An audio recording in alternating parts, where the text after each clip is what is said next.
Now today we are going to study about one part of the geometrical optics, and geometrical optics means we are trying to understand the phenomenon of ray optics through geometrical properties of light. It is one branch of the physics, and we are going to study about plane mirrors, and then we will go to curved mirrors, concave mirrors, convex mirrors. We can go to refraction from the curved surfaces, refraction through plane surfaces. We can go to lenses and all those part which involves a pure geometry.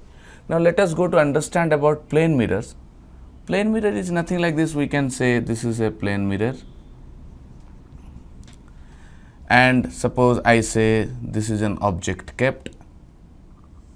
The light rays goes in this way, and the first phenomenon of definition of plane mirror, angle of incidence is equal to angle of reflection.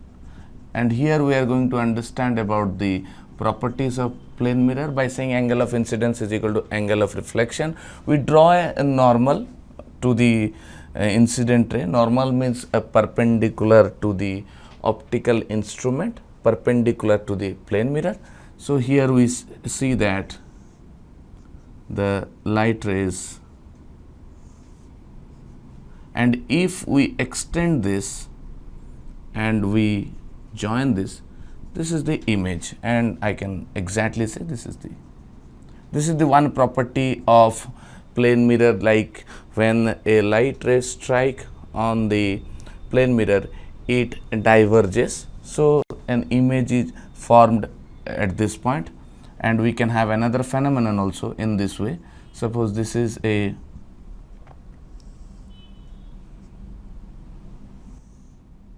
I draw a normal,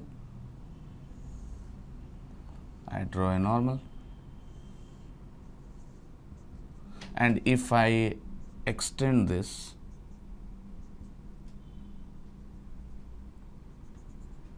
now here one thing I want to clarify. Here this is an object and this is the real object. This is very essential when we study about geometrical optics, and this is a virtual image.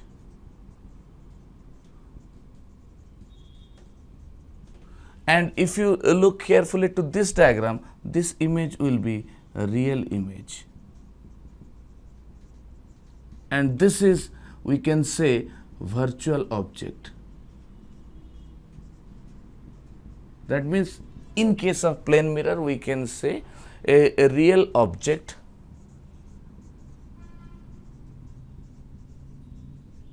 forms virtual image, and we can say a virtual object forms real image.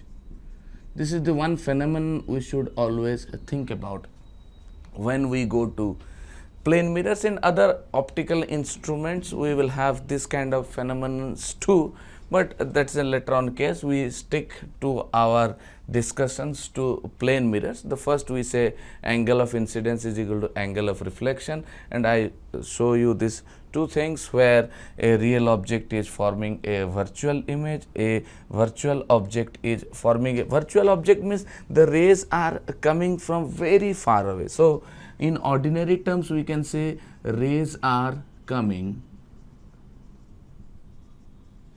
from very far away.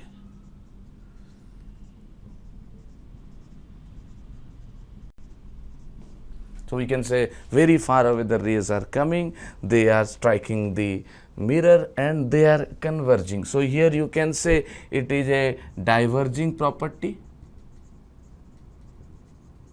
That means when the rays are diverging, we can say a virtual image is formed, and here you can say the rays are converging.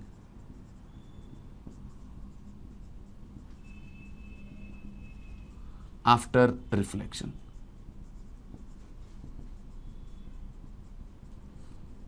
Here also I can say the rays are diverging after reflection.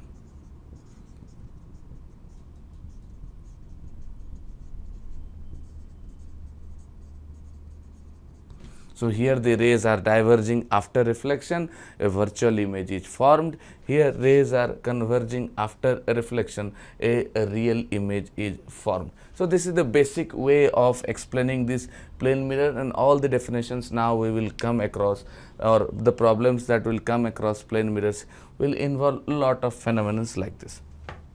Now let us, one thing here I want to mention, this is a virtual image. So I can make one thing over here. Human eye can't distinguish between real image and virtual image.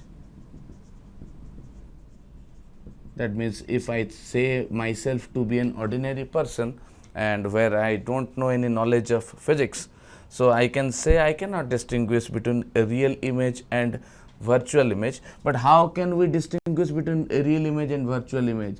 A real image can be caught on screen, whereas virtual image can't be.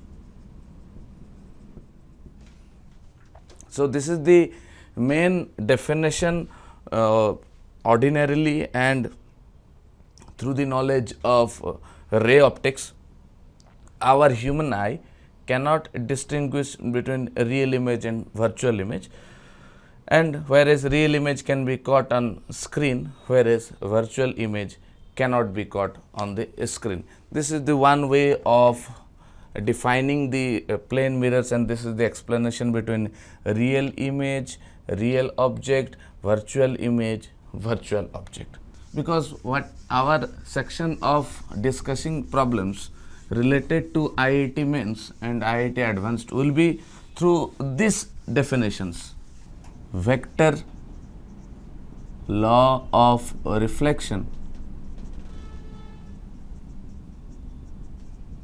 that is when we said angle of incidence is equal to angle of reflection and all those things. E2 cap is equal to E1 cap minus 2 into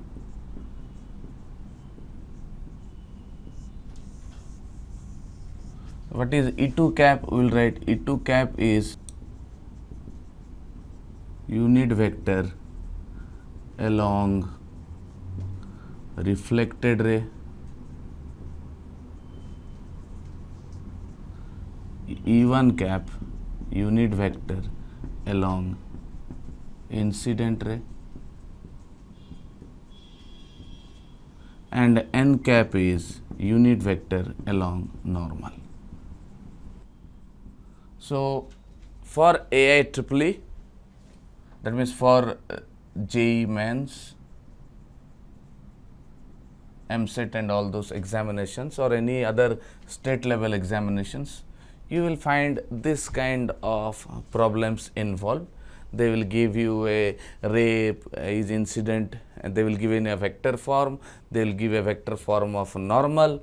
So they will say find the unit vector along the incident ray. You can easily find out the unit vector along the reflected ray in this way by saying in the question, if unit vector along incident ray, normal unit vector is given, you can easily find out the unit vector along reflected ray by using this concept, and this is the dot product. Now the main thing we come across where we say, suppose I say this is a plane mirror and I say this is object, and obviously plane mirror says that object distance must be equals to image distance. So I say if this is, and I take this is object and this is image. So I say, let us say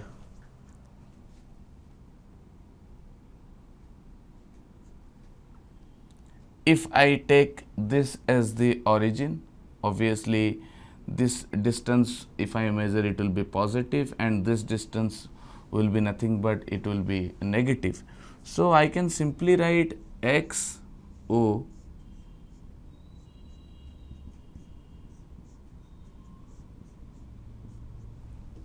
that is vectorically whatever the distance I measure, obviously this distance will be positive and this distance will be negative. I differentiate this with time. I write v of o with respect to x equal to minus v of I with respect to x, and in bracket I write differentiating, I get this. Differentiating, I get velocity of O with respect to x will be negative of velocity of image with respect to x, and earlier we know that a relative is always difference between two velocities. So I write this will be velocity of O minus velocity of x, I take minus common, this becomes velocity of I minus velocity of x.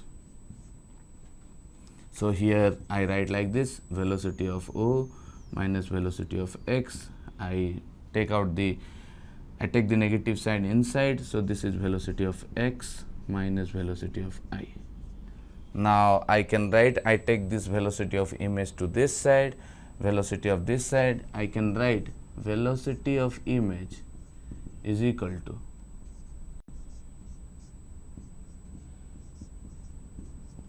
so instead of x, I change it to be mirror. That will be very fine with us. So here I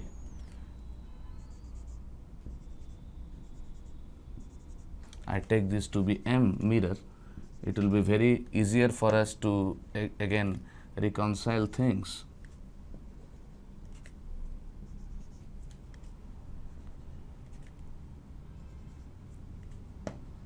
So our expression of velocity of image comes out to be this one, and you should remember this. Velocity of image is equal to twice the velocity of mirror minus velocity of object in vector terms. Now if this mirror is at rest and if the object is going in this way, obviously image has to come in the opposite directions, and if the object is receding away from the mirror, obviously the image will recede away from the mirror. And while discussing questions later on, we have got set of questions, you will have this kind of problems related. This was one part of the plane mirrors where we discussed about the velocity of images in a plane mirror. I will just write the definition. Minimum height or minimum length of the mirror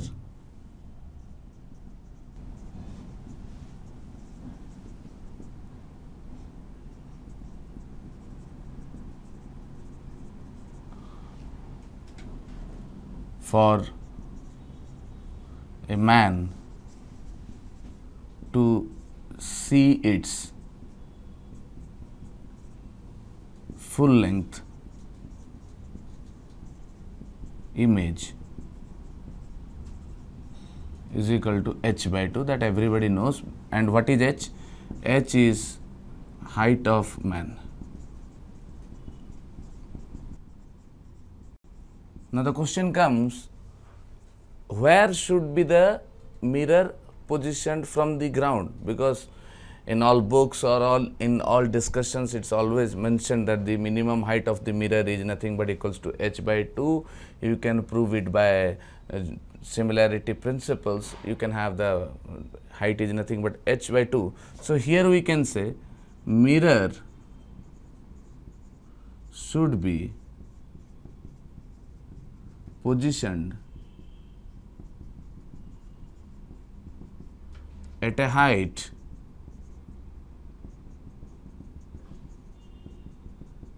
equal to half the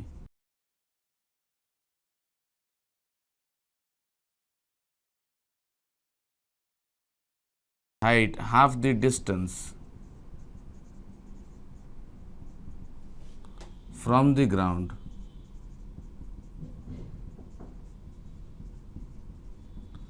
to the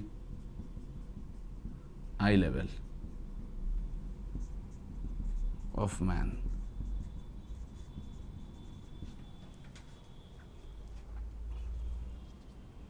That means if this height from here to here, whatever the height will be, that height, half of that distance should be the mirror positioned from the ground, such that the whole image of the man can be visible in the mirror. That's the one way where we need to have this kind of thing.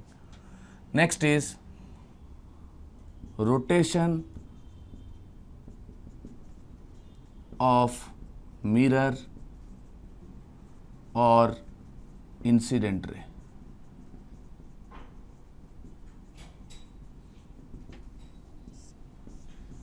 Now case 1, this is a mirror, this is the incident ray, and this is the reflected ray. There can be a situation that keeping the mirror constant,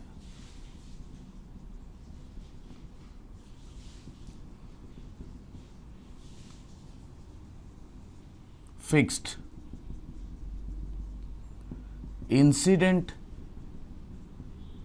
ray is rotated.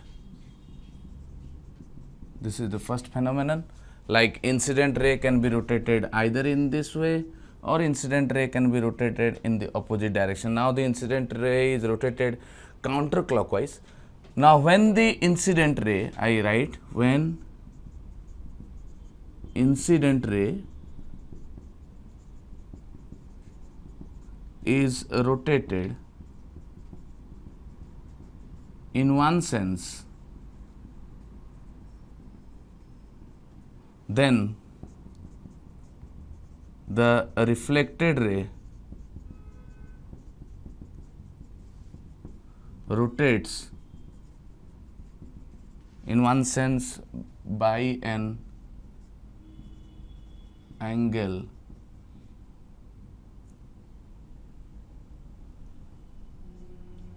theta. So I write here, when incident ray is rotated in one sense by an angle theta, then the reflected ray rotates by same angle in opposite sense. This you have to remember. When incident ray is rotated in one sense by an angle theta, then the reflected ray rotates by same angle in opposite sense. That means here incident ray is rotating in the counterclockwise direction. So here the reflected ray will rotate in the clockwise direction, because angle made by the angle of incidence must be equals to angle of reflection. So whatever here, if you look carefully, the angle made by the incident ray with the normal is increasing. So here the angle made by the reflected ray must increase, so it has to rotate in the opposite direction. This is keeping the mirror fixed, incident ray is rotated. Number 2 we can say. Next I take this mirror,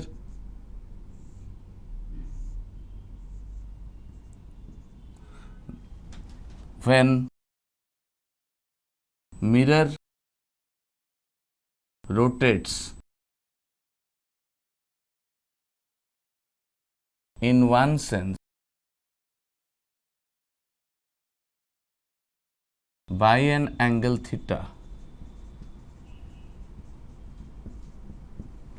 keeping the incident ray fixed, then the reflected ray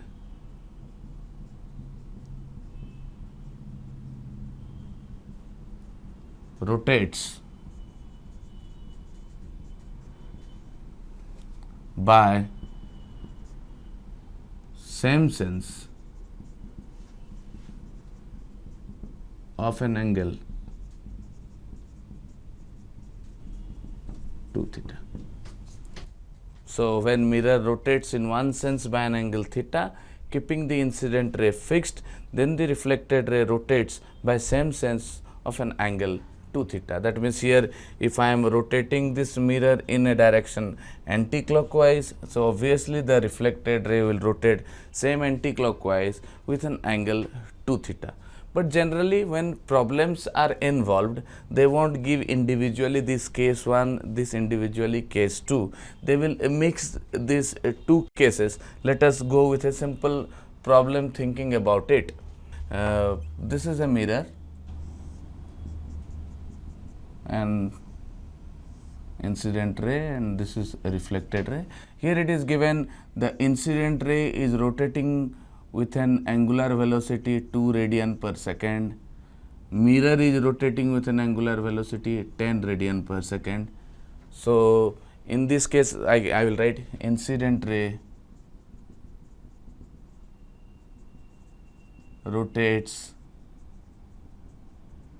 in the direction anti-clockwise 2 radian per second, and mirror rotates same anti-clockwise 10 radian per second. Find angular velocity of reflected ray.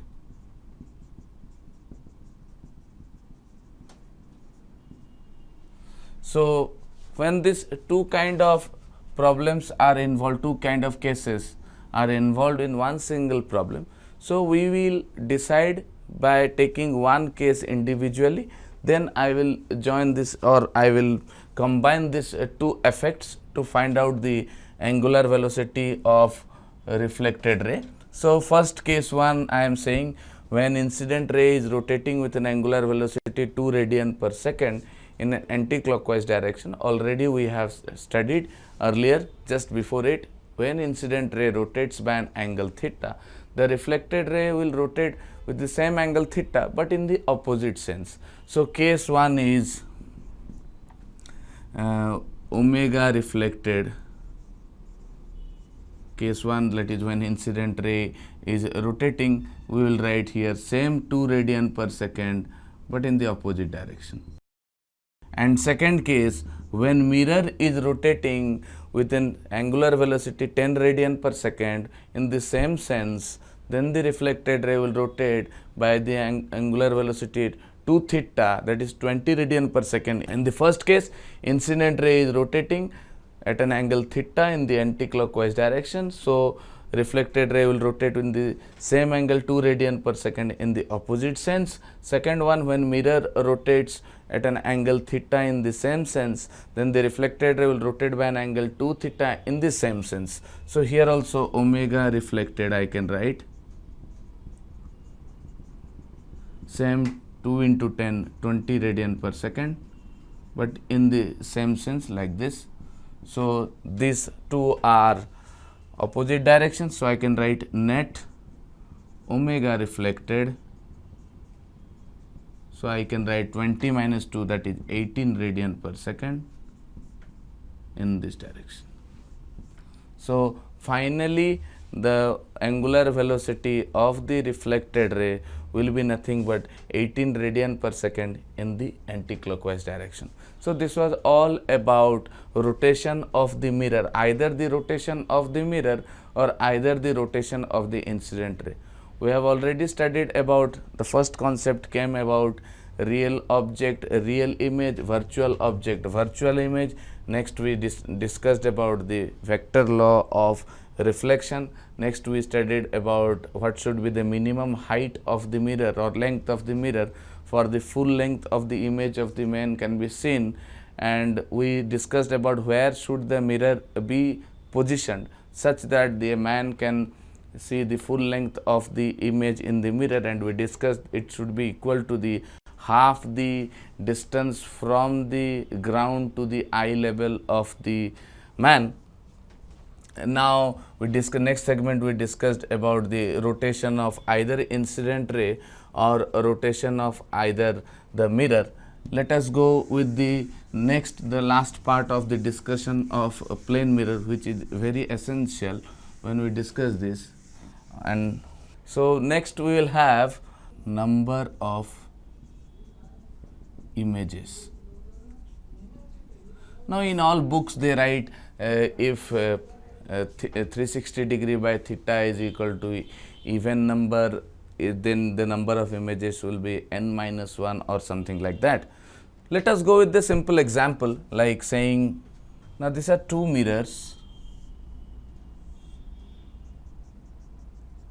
which are inclined at an angle of 30 degree, and this is the object which is making an angle of 10 degree with the mirror M1. Suppose I say this is mirror M1, this is mirror M2. So I write object makes 10 degree with mirror M1. So angle between the two mirrors is given as 30 degree and the object makes an angle of 10 degree with mirror M1. So this will be 20 degree. I write here 10 degree, I write here 20 degree. That means 10 degree is the object making an angle with mirror M1, 20 degree is the angle making an angle with mirror M2. Now the total angle is nothing but 30 degree. So here I go like this, 10 plus 30, 40. Then I will go here, 20 plus 30, 50. Then I will go 50 plus 30, 80, 40 plus 30, 70, 70 plus 30, 100, 80 plus 30, 110. Then I will go, this is 110 plus 30, 140.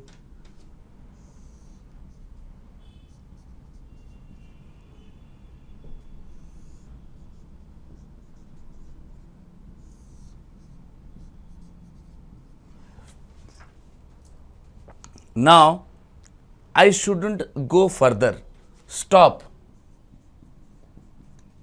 when angle is equal to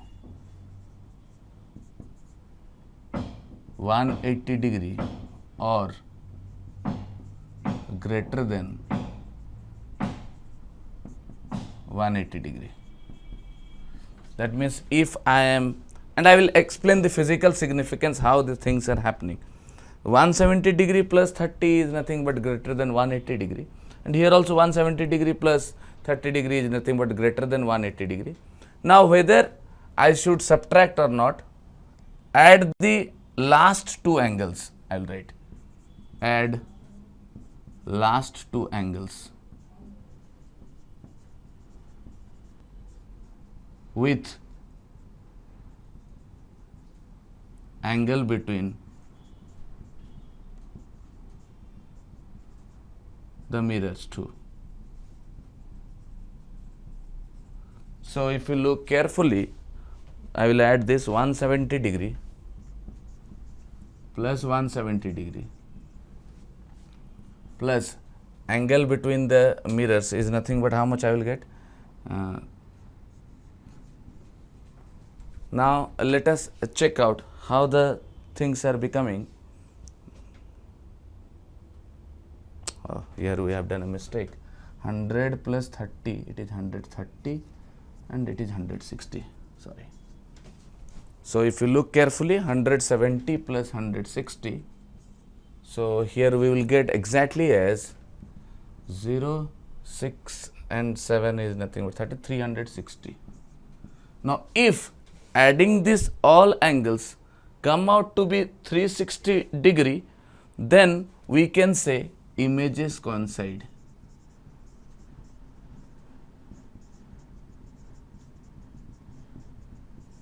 Images coincide, then number of images will be 1, 2, 3, 4, 5, 6. 7, 8, 9, 10, 11, 12. 12 minus 1. So I will write the images will be 12 minus 1. It is nothing but equals to 11. So 11 images.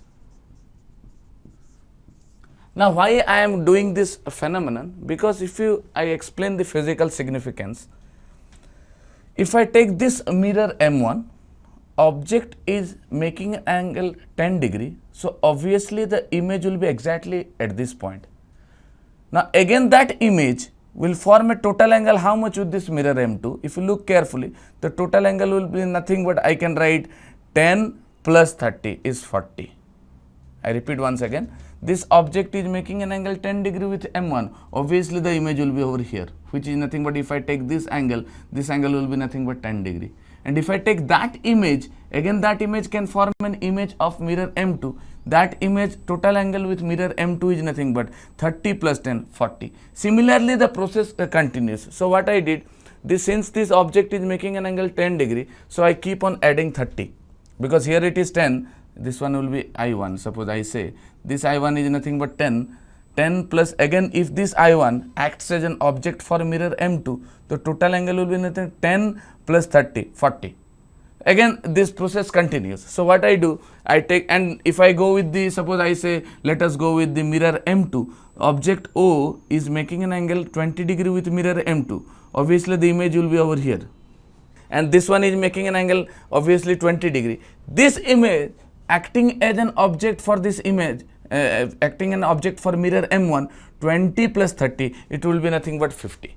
So what I did, this object 10 degree and 20 degree. So 10 plus total angle between the mirrors 30, 40.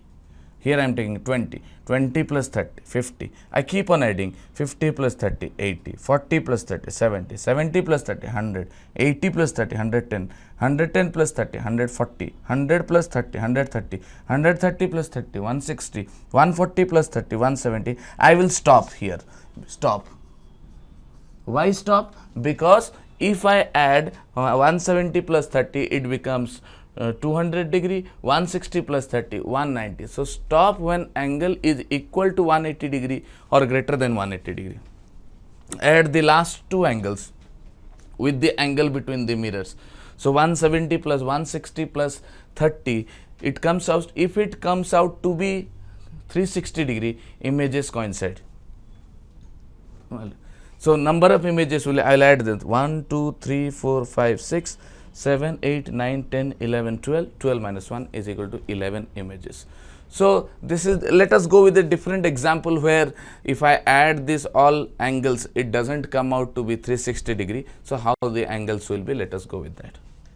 Now let us go with this kind of situations where this is M1 and M2 and angle between these two mirrors is nothing but 75, and obviously many books I have seen, they have written, they are writing n is equal to 360 by theta if it is not an divisible or something like that they write, and those are all the mathematical manipulations which I don't not exactly like. I don't like to take all these mathematical significances in physics. We will just work out through the logics how it can be solved. So if you look carefully, this object is making an angle 30 degree with this mirror M1 and it is making an angle 45 degree with the mirror M2. So I write here 30 degree and and on the top I write M1 and here I write 45 degree, here I write M2. Now angle between these two mirrors is 75, so 30 plus 75, it becomes 105. 45 plus 75, so 10, 7, 4, 11, 120. Again I will add 120 plus 75, it crosses 195, and 105 plus 75, 180 degrees. Stop. So if you look carefully, how many number of images are formed? Images, if I add these two angles, I will stop here because 120 plus 75 is nothing but I can write 195 and 105 plus 75 is nothing but 180 degrees. So I said stop when the angles are greater or equal to 180 degree. I will add these two angles. 120 degree plus 105, and I will add this angle between these two mirrors 75. So I add all this 10, 1, 7, 2 ja 9, 1, 10, 1, 300. Now it is not coming 360 degree. So images do not coincide. So number of images I can 1, 2, 3, 4. That's all. Number of images is equal to 4.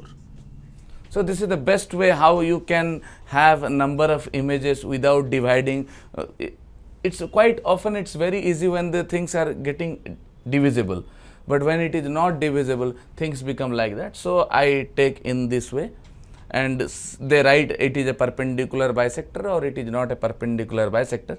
So if angles are already given, so you can easily go with this and stop when the angles are greater or just equal to 180 degree, and add these two angles and angle between the mirrors. If it is not coming to 360 degree, so images do not coincide, so the number of images will be equals to 4. Now in the next segment, this was all about number of images. We discussed about real object, real image, virtual object, virtual image. We discussed about the vector law of reflection. Now the last segment we will talk about angle of deviation.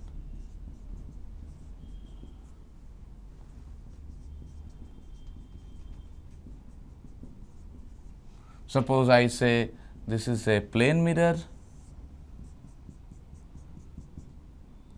and this is a ray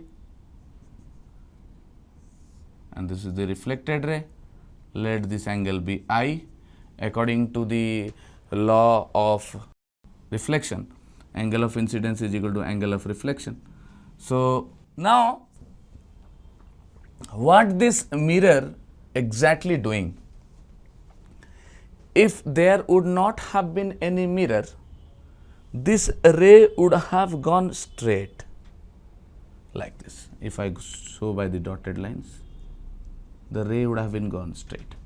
But since there is a mirror, presence of this mirror is turning this ray into this way, and this turning angle is known as angle of deviation. I repeat once more. If there would not have been any mirror, this ray would have come straight. Since presence of this mirror is turning the mirror by an angle, let us say this angle, delta. So this angle will be nothing but this total angle is 180 degree, this is 2i, so this will be pi minus 2i. This is known as angle of deviation. Now while solving problems, I go with this. Suppose I am running in this way, I am turning towards left, again there would have been mirror.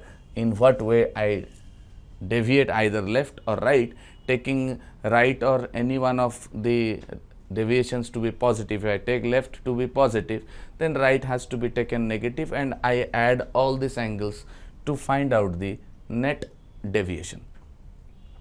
So here deviation is pi minus 2i. If I plot a graph between deviation and angle of incidence, and I will find when angle of incidence is 0, then the deviation is pi. So here I write case 1, when I equals to 0, deviation is pi. I equals to 0 means the ray will come in this way. There is no angle made with the normal. So when the incident ray is coming in this way, the reflected ray will go in this way. So deviation is nothing but pi.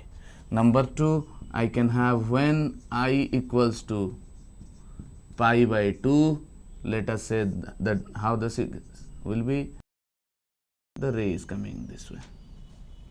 If the ray is coming in this way, the reflected ray will be also like this. There is no deviation. So I can say here deviation is nothing but equals to 0, and if I plot a graph, the graph will be definitely in this way.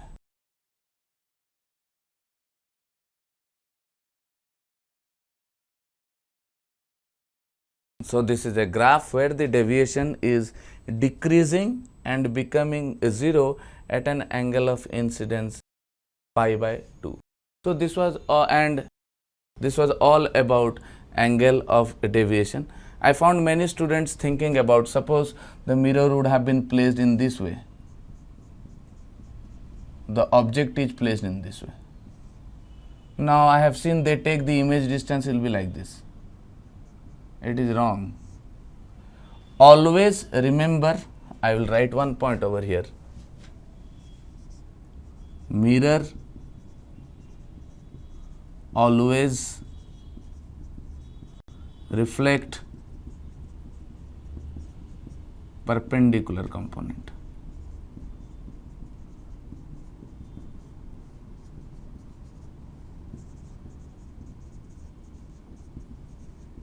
That means, since this is the mirror, object is placed like this, take exactly perpendicular. This will be the position of image, not this one. Always remember in things in mind, always drop a perpendicular distance to the mirror, and from that point again drop a perpendicular distance such that this distance must be equals to this distance. So, this will be the position of the image from the mirror. This was all about discussions about plane mirrors we have discussed so far. One concept is real object, virtual image, virtual object, a real image. For the virtual image to form, rays should diverge after reflection, and for a real image to form, the rays should converge after a reflection from the plane mirror. We discussed about real object, virtual image, virtual object, real image, and we discussed about human eye cannot distinguish between real image and virtual image, but the definition is real image can be caught on a screen, virtual image cannot be caught on a screen. And next we discussed about the vector law of reflection, saying that E2 cap is equal to E1 cap minus 2 into E1 dot n cap. And next we went into the discussion about what is the minimum length of the mirror such that the person can see the full image in the mirror, that is nothing but equals to h by 2, where h is the height of the man, and the mirror should be positioned at a distance half of the distance from the ground to the eye level of the man. Next we moved into the velocities of images, where mirror is also moving and object is also moving. We got velocity of image is nothing but twice the velocity of mirror minus velocity of object. Next we discussed about the rotation of the either incident ray or either the rotation of mirror. When incident ray is rotated by an angle theta, keeping the mirror constant or keeping the mirror fixed. So, when the incident ray is rotated by an angle theta, in some sense the reflected ray will rotate with the same angle theta but in opposite sense, keeping in one thing in mind, that angle of incidence must be equals to angle of reflection. Next is when we rotate the mirror keeping the incident ray fixed, then the if reflected ray will rotate by an angle of 2 theta in the same sense as that of rotation of the mirror, and we discussed a small problem related to that.